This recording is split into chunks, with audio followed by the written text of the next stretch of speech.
अस्सलामुअलैकुम, मैं हूं मारिया चौधरी और आप देख रहे हैं TRP 360। नाज़रीन, पाकिस्तान और इंग्लैंड के दरमियान गुज़िश्ता T20 का फाइनल दो तरह से मायूसकुन रहा। एक तो पाकिस्तान इंग्लैंड से मैच हार गया और दूसरी वजह सियासी है, लेकिन जुड़ी कल के मैच से ही है। इसी हवाले से आज हम बात करेंगे। हमारे साथ मौजूद हैं शबीर हुसैन साहब। अस्सलाम वालेकुम शबीर साहब। शबीर साहब, कल पाकिस्तान T20 का मैच हार गया, बड़े अफसोस की बात है, लेकिन जो दूसरी वजह है वो क्या है, उसको जरा बताइए। देखिए, बहुत ही दुख की बात है बहैसियत पाकिस्तानी। मेरे लिए बड़ी दुख की बात थी। एक तो जाहिर है पाकिस्तान हारा, लेकिन पाकिस्तान ने बहुत अच्छा खेल के मैच हारा, तो दुख थोड़ा कम था, ज्यादा दुख नहीं था। फाइनल एफर्ट किए और फाइनल में पहुंच के आ रहे हैं। ऐसा नहीं है कि, और वो भी शाहीन आफरीदी अगर जख्मी ना होते 11th आवर पे तो हो सकता है हम मैच जीत भी सकते थे। लेकिन दूसरी खबर दूसरी जो चीज़ है वो बहुत अलार्मिंग भी है और वो बहुत ही दुखी है, और वो ये कि कल पहली मर्तबा ऐसा हुआ है। गो के 92 का मुझे वर्ल्ड कप याद है जी। उस ज़माने में खैर MQM बहुत अपने ज़ोरों पर थी कराची में, और अल्ताफ़ हुसैन साहब का तूती बोलता था जी। तो वहाँ पे भी मेलबर्न क्रिकेट ग्राउंड या जितने मैचेस हुए थे उन दिनों, वहाँ पे MQM के झंडे होते थे स्टेडियम के अंदर, और नारे होते थे अल्ताफ़ हुसैन के। लेकिन अब क्योंकि हालात यकसर बदल चुके हैं पाकिस्तान में और पाकिस्तान से बाहर भी, लेकिन ये भी बड़ी अलार्मिंग बात थी कि पहले तो ग्राउंड के बाहर झंडे नजर आए। ग्राउंड के बाहर जो है वो नून लीग के नारे भी लग रहे थे, पाकिस्तान तहरीक इंसाफ के नारे भी लग रहे थे, तो अगर किसी और के भी नारे लग रहे थे तो वो कोई मुमानियत नहीं है। लेकिन ये क्या हुआ कि अचानक स्टेडियम के अंदर वो नारे लगे जो कि 92 में लगते थे जी। और ये किसने इजाज़त दी, और वो झंडे पहुंच गए जो कि बिल्कुल मना है पाकिस्तान में। ख़ास तौर पर अल्ताफ़ हुसैन के उस पर नाम लिखे हुए थे, उनके नारे लिखे हुए थे, और बाज़ाब्ता नारों की गूंज सुनाई दी। ये बहुत अलार्मिंग बात है। ये किसने कहा, किसने दी इजाज़त, ये बहुत बड़ा सवाल है। इसके ऊपर सवाल उठता भी है। और मैं आपको एक बात बताऊं कि ये जितना सोशल मीडिया पे अभी वायरल किया गया है, ये सारे लोग यहाँ पाकिस्तान में मुकीम नहीं है जिन्होंने सोशल मीडिया हैंडल से, एक तो मुस्तफ़ा अजीज़ आबादी साहब हैं, वो तो जाहिर है 90 अल्ताफ़ हुसैन के साथ लंदन में उनकी रहायशगाह पे ही होते हैं, उनके दफ्तर चलाते हैं आजकल MQM लंदन का, जो कि दहशतगर्द तंजीम है हमारे हिसाब से, पाकिस्तान के लॉ के हिसाब से पाकिस्तान में। अब आप सोचें कि एक दहशतगर्द तंजीम जिसको हमने यहाँ डिक्लेयर किया हुआ है, उसके झंडे और उसके लीडर के नारे लग रहे हैं उस जगह पर जहां पे सिर्फ पाकिस्तान का झंडा होना चाहिए था, पाकिस्तान के नारे होने चाहिए थे। हमारी टीम खेल रही थी फाइनल में, और लेकिन नारे कुछ और थे और झंडे भी कुछ और थे। गो के पाकिस्तान के झंडे भी थे, लेकिन ये एक पार्टीबाजी भी हो रही थी। और सवाल ये उठता है कि क्यों फिर तहरीक इंसाफ का झंडा क्यों नहीं था, मुस्लिम लीग नून का झंडा क्यों नहीं था, ये झंडा क्यों था। और ये बात बार बार एम्फेसिस करने की है, इस बात पे जोर देना है हमने बार बार कि ये तंजीम बैंड है, दहशतगर्द तंजीम डिक्लेयर की गई है पाकिस्तान में। ये हमें रिप्रेजेंट नहीं करती है किसी भी फॉर्मेट पर, किसी भी लेवल पर, तो ये इजाज़त क्यों दी गई। सही। शबीर साहब, ये बताइएगा कि आपके ख्याल में क्या ये कोई मुनज़्ज़म साजिश थी कि MCG के अंदर झंडे लहराए गए, अल्ताफ़ हुसैन के नाम के और नारे लगाए गए हैं? बिल्कुल साजिश है जी, ये तो बिल्कुल साजिश है। और इसमें देखें, ये बैनुल-अक़वामी साजिश है जी। बैनुल-अक़वामी साजिश ये पहले दिन से है। बाज़ाब्ता रॉ का एलिमेंट इन्वॉल्व है MQM लंदन के साथ, जैसा कि अब सारी हमारी सिक्योरिटी एजेंसीज बता चुकी हैं हमें। बाज़ाब्ता रॉ फंडेड पूरा का पूरा ये प्रोजेक्ट था। जिनापुर का जो भी नक्शे थे कि कराची को अलहदा करके एक सूबा बनाया जाए या मुल्क बनाया जाए, ये तो अब इंटरनेट, ये तो बाज़ाब्ता साबित शुदा बात है ना। लेकिन इसके साथ एक और इम्पॉर्टेंट बात कि बरतानिया में वो इतने साल से मुकीम है अल्ताफ़ हुसैन साहब, उनके ऊपर इतना संगीन केस था, वो केस अब ख़त्म हो चुका है। किसके कहने पे, किसकी आशीर्वाद पे बरतानिया में ये केस ख़त्म किया गया है। रातों रात आनन फानन एक केस ख़त्म हो जाना, स्कॉटलैंड यार्ड का इतना ज़बरदस्त छापा मारना, उसमें से चीज़ें बरामद करना और बाज़ाब्ता उसकी मीडिया की हेडलाइंस बनना, और फिर अचानक से ऐसा क्या हुआ कि आज से चंद माह पहले 2-3 समातों में वो केस जो है वो हवा में तहलील हो गया।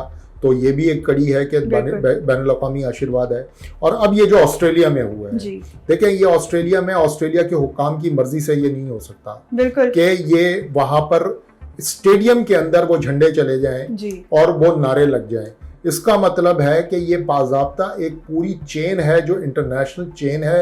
इसमें जाहिर है बाहर की हुकूमतों की आशीर्वाद भी है और ये किया जा रहा है जानबूझकर के एक आदमी को जो कि अब सियासी तौर पर जो है जिसकी मौत वाक़ई हो चुकी है, उसको दोबारा से उसकी मुर्दा जिस्म में दोबारा से रूह फूकी जाए एक नई सियासी और उसको खड़ा किया जाए एक मरतबा।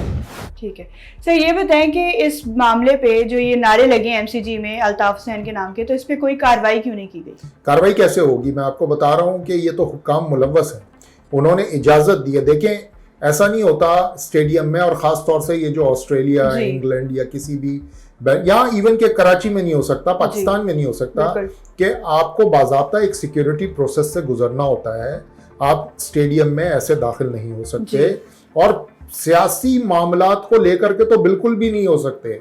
वो सियासत का मैदान है ही नहीं, वो खेल का मैदान है। और वहां पर ऐसी देखें ये कि आप हमें क्या लगता है या आपको क्या लगता है कि ऑस्ट्रेलिया की हुकूमत को नहीं पता या एमसीजी की इंतजामिया को नहीं पता कि जिस पार्टी के झंडों को जाने की वो इजाजत दे रहे हैं वो बैंड है उस मुल्क में जिसकी टीम अभी खेलने वाली है फाइनल, उनको अच्छी तरह पता है।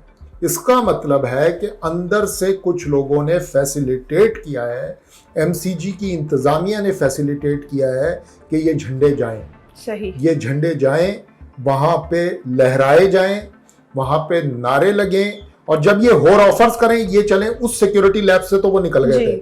जब ये नारे लगे और जब ये झंडे लहराए गए, वहां पे हर एनक्लोजर के बाहर हेवी सिक्योरिटी खड़ी होती है और वो क्राउड फेसिंग होती है। आपने अक्सर देखा होगा कि वो मैच नहीं देख रहे होते हैं, वो क्राउड को देख रहे होते हैं। उनकी ड्यूटी होती है कि क्राउड पे नजर रखें कि वहां पे कोई तकरीबी काम ना हो या कोई उल्टा सीधा काम ना हो किसी के साथ। तो जब वो क्या नहीं देख रहे होंगे कि ये झंडे कौन से लहराए जा रहे हैं, इस पे लिखा हुआ क्या है, ये पाकिस्तान के झंडे तो नहीं थे, ये किसी ये इसमें वजीर आजम शहबाज शरीफ का नाम तो नहीं लिखा हुआ था, ये तो उस आदमी का नाम लिखा हुआ था जो मतलूब है इस मुल्क को, जिस मुल्क का मैच हो रहा है वहां पर। इसका मतलब है कि एक ऑर्गेनाइज्ड कोई सिंडिकेट है जो हम बाज़ाब्ता, अब आप पिछले हफ्तों से हम ये डिस्कस कर रहे हैं कि ये कोई ऑर्गेनाइज्ड सिंडिकेट है जो कि इस सियासी मुर्दे में दोबारा जान डालने की कोशिश कर रहा है और इसको उठाने की कोशिश कर रहा है। शबीर साहब ये बताइएगा कि क्या पाकिस्तान को इस मामले में ऑस्ट्रेलवी हुकूमत से एहतजाज नहीं करना चाहिए? देखें करना तो बहुत कुछ चाहिए पाकिस्तानी हुकूमत को, लेकिन हमारी हुकूमत पाकिस्तान आए तो कुछ करे। वजीर आजम साहब तो लंदन बैठ जाते हैं जाकर के, तो वो अपने मुल्क तो आए पहले जहां से उनको एहतजाज करना है।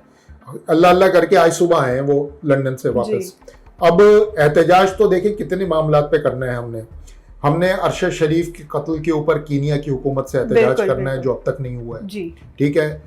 हमें एहतजाज करना है कि IMF की रिव्यू टीम ने वापस आना था पाकिस्तान, वो अचानक 11 आर पे जो है वो मनसूख कर गई है, हमें उसका भी एहतजाज करना है। अब ये जो MCG वाला वाकया हुआ है हमें इस पे भी एहतजाज करना है, लेकिन हम करेंगे नहीं क्योंकि हमारी हुकूमत जो है वो सुस्त भी है और डरपोक भी है। इनको खौफ है, इनको हर चीज का खौफ है। इनको बरतानिया का खौफ है, इनको केनिया का भी खौफ है, इनको IMF का भी खौफ है, अब इनको ऑस्ट्रेलिया का भी खौफ होगा कि हमने एक आदमी का जो हमें मतलूब है उसके नारे हमारी। देखें ये वाकया कहीं बाहर होता तो हमें कोई फर्क नहीं पड़ना था, गो के उस पर भी हमें इसके ऊपर बात करनी चाहिए, लेकिन क्योंकि ये एक ऐसी जगह पर हुआ है जहां हमारी अपनी कौमी टीम खेल रही थी, वो भी वर्ल्ड कप का फाइनल, ये और इससे पहले जितने मैचेस हुए पाकिस्तान के वहां पे ये तस्वीर बिल्कुल नहीं हुआ। तो ये क्यों हुआ, ये सवाल है ना उठने वाला। ये हमारी हुकूमत नहीं पूछेगी। इनको तो अपने बखेड़े खत्म नहीं हो रहे, इन्होंने अपने केस खत्म कराने हैं, इन्होंने अपने लोगों को जो है वो जेलों से निकलवा करके किसी अच्छी नौकरी पे लगवाना है, मियाँ साहब को वापस लाना है, इमरान खान को जेल में डालना है। इनके तो मसले कुछ और हैं। एक आदमी को जिसको हमने डिक्लेयर किया हुआ है कि ये हमें मतलूब है, वो उसके वहां नारे लग जाएं, हमारी टीम खेल रही हो, आप सोचें कि हमारी, यानी कि वो हुकूमत से ज्यादा स्ट्रांग है, वो स्ट्रांग है, तो हम कभी एहतजाज नहीं करेंगे। हम सिर्फ और सिर्फ सर झुका के बैठ जाएंगे, आंख बंद कर लेंगे कबूतर की तरह जैसे बिल्ला आ जाएगा और हमें खाएगा नहीं, तो हम यही कर रहे हैं कि दुनिया हमें शायद देखेगी नहीं, हम आंख बंद करके बैठे हुए हैं। सही। नाज़रीन, ये एक बहुत अलार्मिंग सिचुएशन है कि एक शख्स जो पाकिस्तान को वांटेड है, जिसको वांटेड करार दे दिया गया है, और उसके नारे पाकिस्तान के फाइनल मैच में स्टेडियम में लगाए जा रहे हैं और पाकिस्तानी हुकूमत खामोश बैठी है। इसी के साथ मुझे दीजिए इजाजत, मिलते हैं नए प्रोग्राम में नए मौजू के साथ। तब तक के लिए अल्लाह हाफिज।